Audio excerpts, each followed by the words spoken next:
प्रधानमंत्री मोदी जो कर रहे हैं उससे तो लग रहा है कि पाकिस्तान पर एक्शन का टाइम अब बहुत दूर नहीं है।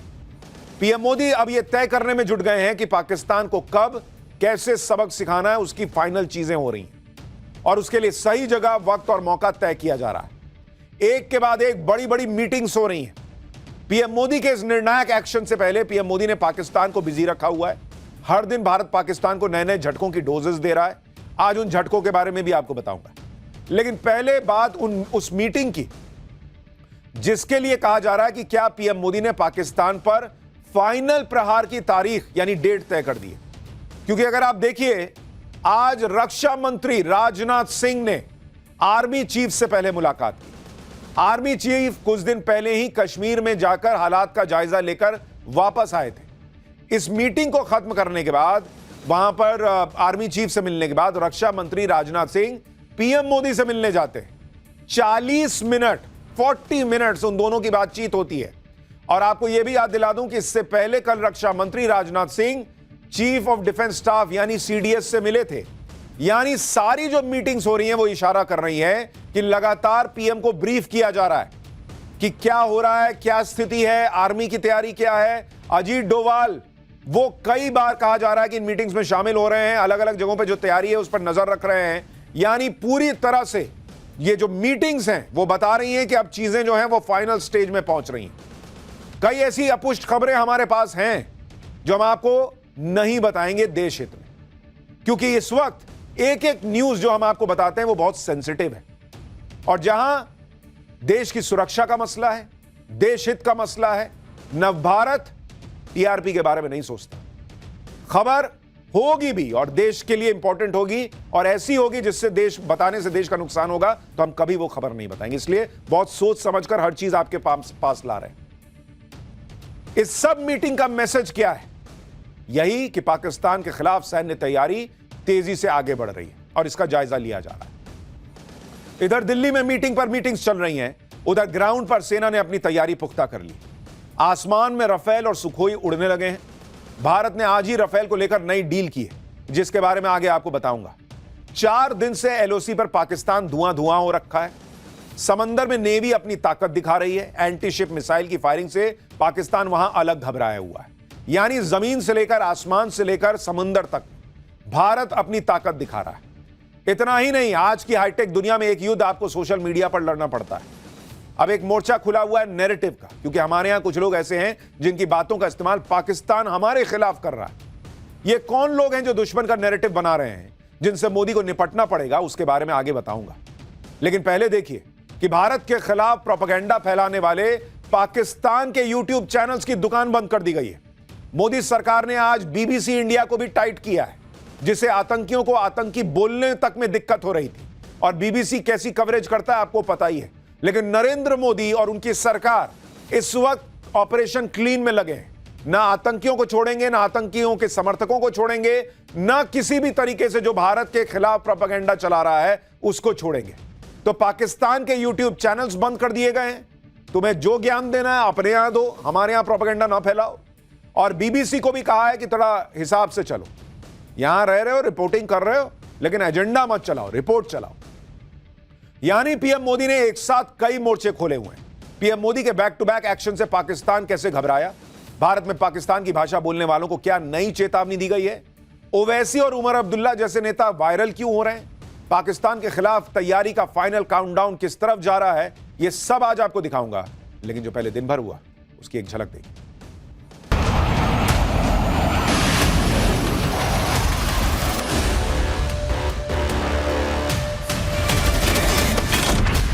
टेररिस्ट को पूछने तक समय होता है क्या? उनके कान में जाके नजदीक जाके पूछेगा।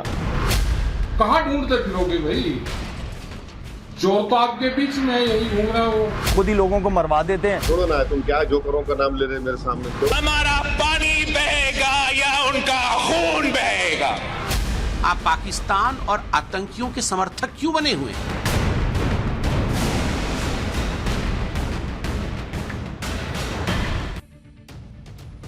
बाहर के दुश्मनों से तो नरेंद्र मोदी लड़ लेंगे, उसकी तैयारी जोर शोर से चल रही है।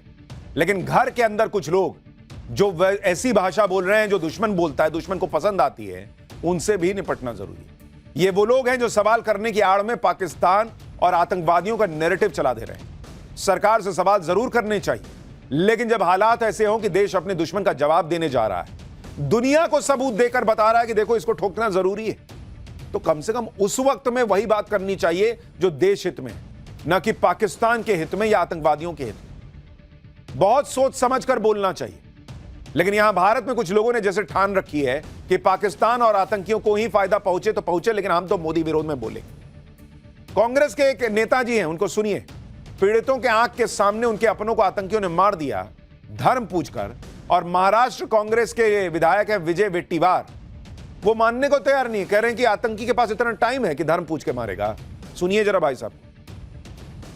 तो उन्होंने हिंदू का पूछ कर मारा। अरे कोई टेररिस्ट को पूछने तक समय होता है क्या? उनके कान में जाके नजदीक जाके पूछेगा। ये सब जो बातें हैं बहुत सारे इसमें कंट्रोवर्शियल, कोई बोलता है ऐसा हुआ ही नहीं, कोई बोलते हैं ऐसा हुआ है। ये प्लान करके मत करो। टेररिस्ट है, उसको कोई जात धर्म नहीं होता है। महिलाएं रो रो कर बता रही है कि मेरे पति को धर्म पूछ के मार दिया। कांग्रेस के नेता कह रहे हैं कि आतंकी के पास इतना टाइम नहीं है कि धर्म पूछेगा। बच्चा बता रहा है कि मेरे बाप को मार दिया धर्म पूछकर। कांग्रेस के नेता कह रहे हैं कि अरे आतंकी धर्म जात नहीं करता भाई। इतना कॉन्फिडेंस है इन लोगों को आतंकियों पर। कांग्रेस में कोई एक व्यक्ति ऐसा हो तो समझ भी आए। यहां तो पूरी लंबी लिस्ट है भाई। कर्नाटक के एक मंत्री आरबी तिम्मापुर, उनका कहना है कि जो आतंकी गोली मार रहे हैं क्या वो जात और धर्म पूछेंगे? वो तो सिर्फ गोली मारेगा और भाग जाएगा। थोड़ा व्यवहारिक होकर सोचिए, आतंकी वहां खड़ा होकर यह सब नहीं पूछेगा। अभी सोचिए, पाकिस्तान पर एक्शन भी नहीं हुआ, देश के अंदर आतंकियों के हमले में भी इनको तमाम सबूत होने के बाद सबूत चाहिए कि आतंकी ऐसा कर सकता है कि नहीं। क्या वो महिला जिसने पति को खो दिया, क्या वो नरेंद्र मोदी के लिए सब झूठ बोल रही है? क्या वो जो बच्चा जिसका बाप मर गया, वो क्या नरेंद्र मोदी के लिए झूठ बोल रहा है कि बाप का धर्म पूछा गया था? वहां जो लाशें पड़ी हैं, जिनका सिर फटा पड़ा है, खुला पड़ा है, वो लोग झूठ बोल रहे हैं, उनके रिश्तेदार, कि धर्म पूछ पूछ के मार दिया गया। इनका तनाव यह है कि कहीं मोदी को माइलेज ना मिल जाए। अरे ये माइलेज मोदी के वक्त, मोदी को माइलेज देने का वक्त है क्या? कभी तो देश के लाइन में खड़े हो जाइए सीधे सीधे, सब जहां खड़े हैं। कुछ लोग आतंकियों को क्लीन चिट दे रहे हैं, कुछ लोग तो पाकिस्तान को क्लीन चिट दे रहे हैं। ये राकेश टिकैत को सुनिए जरा, कैसी बातें कर रहे हैं। तो देश को यह बात समझ में नहीं आई अभी कि जो एक घटना घटी है, इससे लाभ किसको हो रहा है? कहां ढूंढते फिरोगे भाई? चोर तो आपके बीच में यही घूम रहा है। वो बॉर्डर पार पाकिस्तान में थोड़ा आएंगे, जो भी ठाव पूरे देश की वो चले जाओ पाकिस्तान में। चोर तो आपके बीच में है। इस घटना से किसको लाभ हुआ है और किसको नुकसान हुआ है? क्या कोई कश्मीर के लोग अपने यहां पे घटना करके आबाद होंगे? यानी इनके हिसाब से जो घटना हुई है वो यहीं घर के लोगों ने की है, पाकिस्तान का कोई रोल नहीं है। ये है राकेश टिकैत। बक्कल उतार देने की बातें करने से लेकर अब देश के खिलाफ बयानबाजी कर रहे हैं। इस तरह की बयानबाजी से देश को नुकसान होगा। पाकिस्तान ऐसे ऐसे बयान उठाकर दुनिया को दिखाएगा कि देखिए वहां के लोग ही कह रहे हैं कि ये तो भारत के लोगों ने किया है। पाकिस्तान को फायदा आसानी क्या होगा, यह आसानी से समझा जा सकता है, लेकिन शायद इस इकोसिस्टम को मोदी विरोध के आगे कुछ दिखना बंद है। जैसे एक सिंगर है नेहा राठौर, उसने ऐसा बयान दिया है जिससे वो पाकिस्तान में रातों रात स्टार बन गई। नेहा सिंह राठौर ने आरोप लगा दिया कि मोदी सरकार ने बिहार चुनाव में फायदे के लिए हमला करवाया होगा, लेकिन यह बड़बोलापन भारी पड़ गया उसको। नेहा सिंह राठौर के खिलाफ देशद्रोह का केस दर्ज हो गया। और ये लोग बोलते वक्त भी नहीं सोचते हैं। बिहार में नवंबर में चुनाव है, नरेंद्र मोदी ने क्या किया कि अपने लोगों को मरवा दिया होगा इनके हिसाब से, और पाकिस्तान को पे जाके एक्शन कर देंगे और बिहार चुनाव जीतने के लिए सब हो जाएगा इनके हिसाब से। अभी कुछ दिन पहले तो कह रहे थे कि वक्फ कानून लाए हैं बिहार चुनाव जीतने के लिए। एक बार मन बना लो क्या लाए हैं बिहार चुनाव जीतने के लिए, वो भी जब नवंबर में। अभी यहां अप्रैल में बैठ के बिहार चुनाव के लिए पाकिस्तान से भिड़ जा रहे हैं। क्या लोग हैं यार ये लोग। और नेहा सिंह के इस बयान को पाकिस्तान ने लपक लिया, जैसे नेहा सिंह भारत की सिंगर नहीं, कोई इंटेलिजेंस एजेंसी की प्रमुख हो। पाकिस्तान में सोशल मीडिया पर नेहा सिंह राठौर के बयान को हाईलाइट करके लिखा जा रहा है कि भारतीय लड़की ने पहलगाम हमले का सच बता दिया। नए जमाने में युद्ध सिर्फ हथियारों से नहीं बल्कि नैरेटिव से लड़े जाते हैं। इस नैरेटिव वॉर को जीतने के लिए पीएम मोदी ने पाकिस्तान पर डिजिटल स्ट्राइक की है। भारत विरोधी कंटेंट दिखाने वाले पाकिस्तान के 16 यूट्यूब चैनल को सरकार ने बैन किया। इसमें पूर्व क्रिकेटर शोएब अख्तर का यूट्यूब चैनल भी शामिल है।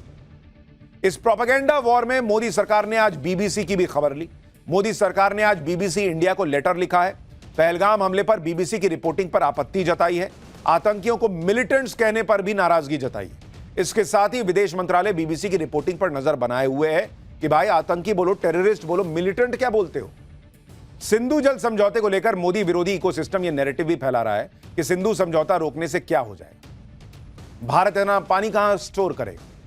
लेकिन अगर ऐसा ही होता तो पाकिस्तान इसे एक्ट ऑफ वॉर नहीं बता रहा होता, इस पर इतना बौखला नहीं रहा होता। लेकिन हमारे यहां लोगों को दिक्कत क्या है ना, इनको कोई भी एक्शन हो, इनको दिखने लगता है अरे यार ये तो मोदी माइलेज ले जाएगा, अरे बाप रे, लोग कहेंगे कि मोदी ने कड़ा एक्शन ले लिया, बड़ा एक्शन ले लिया, बाप रे बाप, मोदी मोदी हो जाएगा। एक काम करो, बोलो कि नहीं नहीं कुछ किया ही नहीं, कुछ हुआ ही नहीं। पीएम मोदी ने सिंधु समझौता रोककर पाकिस्तान की गर्दन पर लात रख दी और जब चाहे भारत पाकिस्तान को कुचल सकता है, क्योंकि पाकिस्तान को पता नहीं चल पाएगा कि भारत कब और कितना पानी छोड़ेगा या नहीं छोड़ेगा। अगर पाकिस्तान में फसल खड़ी है और पानी छोड़ दिया तो बाढ़ आ जाएगी, फसल बर्बाद हो जाएगी। अगर पाकिस्तान में बुआई का टाइम है, पानी नहीं छोड़ा तो पाकिस्तान अकाल झेलेगा, सूखा पड़ जाएगा। और ये तो अभी जो सिस्टम है उसी में कर सकते हैं। और देश जो है वो 2 साल 4 साल 5 साल का सोच के नहीं चलते बॉस।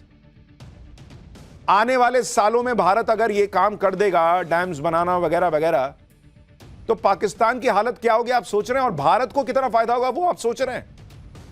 नहीं नहीं, अभी तो नहीं रोक पा रहे पूरा पानी, एकदम एक बूंद भी नहीं रोक पा रहे हैं, इतना बूंद नहीं रोक पा रहे हैं, उस पर बहस चल रही। और हमने आपको बताया था कि भाई भारत इधर से पानी छोड़ेगा और जानकारी नहीं देगा कि पानी छोड़ रहे हैं, कितना पानी छोड़ रहे हैं, वहां पाकिस्तान बाप बाप करेगा। अभी के मौजूदा इंफ्रास्ट्रक्चर में ये आपको बता रहा हूं। पीएम मोदी तो पाकिस्तान की बर्बादी का प्लान बना रहे हैं, लेकिन भारत में कुछ लोग हैं जिन्हें पाकिस्तान की चिंता ज्यादा है। जैसे आप कर्नाटक के मुख्यमंत्री सिद्धारमैया को सुनिए, पाकिस्तान से युद्ध की जरूरत नहीं कह रहे हैं, वो इसके पक्ष में नहीं है। भाई जब हर कोई पाकिस्तान को सबक सिखाना चाहता है तो कांग्रेस के सीएम कह रहे हैं कि पाकिस्तान के से युद्ध के पक्ष में वो नहीं है। इनके मंत्री आतंकियों को क्लीन चिट दे रहे हैं कि अरे नहीं नहीं, आतंकी धन पूछ के थोड़ी मारेगा। जब मुख्यमंत्री सिद्धारमैया के बयान पर विवाद हुआ तो सफाई देने लगे, लेकिन तब तक बहुत देर हो चुकी थी। बीजेपी ने उनके बयान पर कांग्रेस को घेर लिया। सुनिए एक बार। वो कहते हैं कि युद्ध की आवश्यकता नहीं है, पाकिस्तान के ऊपर कोई हमला नहीं होना चाहिए। क्यों? आप पाकिस्तान और आतंकियों के समर्थक क्यों बने हुए हैं? क्यों बने हुए हैं आप आतंकियों के समर्थक? जिन आतंकियों ने हमारे निर्दोष भाई बहनों को मारा, आप उस पाकिस्तान के साथ खड़े हो गए हैं, उस पाकिस्तान के हमदर्द बन गए हैं, उसके पक्ष में बोल रहे हैं। धिक्कार है ऐसे सिद्धारमैया जी के ऊपर, इस प्रकार के बयान के ऊपर। यह बयान देशद्रोही बयान है। कांग्रेस नेताओं को कम से कम शशि थरूर से ही सीख लेना चाहिए। ऐसे वक्त में क्या बोलना होता है, क्या लाइन लेनी चाहिए, एक बार जरा शशि थरूर को सुनिए। At any time now or in the future that any country will ever have 100% foolproof intelligence. Sometimes you succeed, sometimes you don't. We'll never know about the various terror attacks that were successfully thwarted. We only know about the ones we failed to thwart. That is normal in any kind of relationship. I do agree that they were failures, but I do not agree right now that that should be the main focus. Pahalgam हमले को लेकर कई लोग पूरे intelligence system को fail बता रहे हैं। सुरक्षा एजेंसियों की सालों की मेहनत को जीरो बताने लग गए, जबकि सच यह है कि मोदी सरकार में इंटेलिजेंस एजेंसियों के टाइट रहते हुए पिछले 11 साल में कश्मीर के बाहर कोई बड़ा आतंकी हमला नहीं हुआ। इंटेलिजेंस फेलियर हो रहा होता तो यह संभव था। कश्मीर के अंदर पत्थरबाजी की घटनाएं बंद हो गई। इंटेलिजेंस फेलियर के बिना इंटेलिजेंस फेलियर हो रहा होता तो पत्थरबाजी रुक जाती। आतंकियों के जनाजे पर जुटने वाली भीड़ अब गायब हो गई है। बिना इंटेलिजेंस के ये सब हो रहा है। और बॉस आप ये ध्यान रखिए कि इंटेलिजेंस सिस्टम पर सवाल उठाना बहुत आसान होता है, इंटेलिजेंस जुटाना बहुत मुश्किल होता है। इंटेलिजेंस एजेंसीज को 100 में से 100 बार कामयाब होना होता है, आतंकी को बस एक बार। और वो दौर था भाई कि आतंकी मुंबई, दिल्ली, हैदराबाद, पुणे, पता नहीं कहां कहां अटैक करते थे घुस के। आज की डेट में बीते 10 साल में किसी बड़े शहर में कोई बड़ा आतंकी हमला बताइए बिना इंटेलिजेंस सिस्टम के सक्सेसफुल हुए ये संभव है?